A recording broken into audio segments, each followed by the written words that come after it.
Ah, bébé aime, esto a melody. Oji mamacita, Oji mamacita, tu demandes de qui de moi de nous pour t'acheter des cimasa.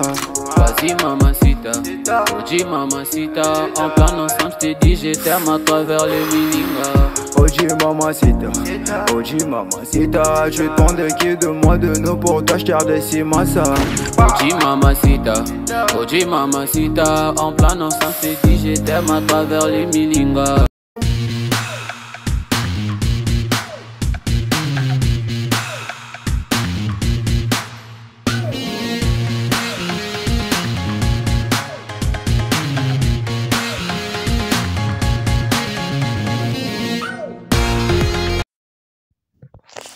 Mbote libota ba ndeko balandi chaîne na biso lelo toujours vraiment temps vraiment mingité na yebi ke ebele batala déjà lupango oyo na ndenga vidéo mais lelo tozongi songo lisusu en mode photo donc pona kolakisa ke ndako oyo ti lelo nano etekami te donc oyebi ke totyaka yango 450 000 $ à discuter pour eza villa moko ya 15 mètres sur 25 na ndako.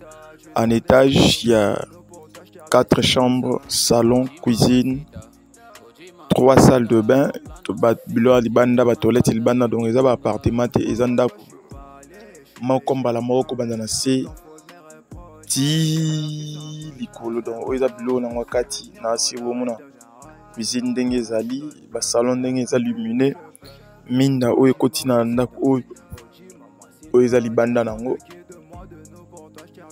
Donc, ils ont pembeni à Macadam, 450 000 $ à discuter. Donc, ils ont bien. Vraiment, ils ont intéressant. Au sombi lelo, pesimbongo lelo, lobby au koti. Donc, parmi ma pango qui toko o tozana yango, oyope, ils ont fait partie. À part bilo 1 million, 2 millions. Où ils ont 450 000 $ à discuter. Donc, total en gros, bien. Total en gros, sonité. Total en gros, qui toque. Donc, Ndengezali, Mouta Depensaki, Asomaki, Atongi, Azote Kayango. Donc, 450 000 $ à discuter. Ils ont Pemben, Yama campagne. Donc, entre météo, dans ma campagne. Quelque part, Wana. Donc, les bandelika, il y a météo. Donc, R6, ça ma campagne pour que tu météo. Ils ont un prince. Il y a un prince. Donc, prix Oyo. Bobuto Bandeli Yango, Yango a 450 000 $. Pour ne pas vous intéresser, visite, Kotala, qu'on négocier, tout ça. Tout ça disponible. Et puis, les documents, ils ont au complet un certificat d'enregistrement à Combo Naï. Awa iloko kubanga ezalité.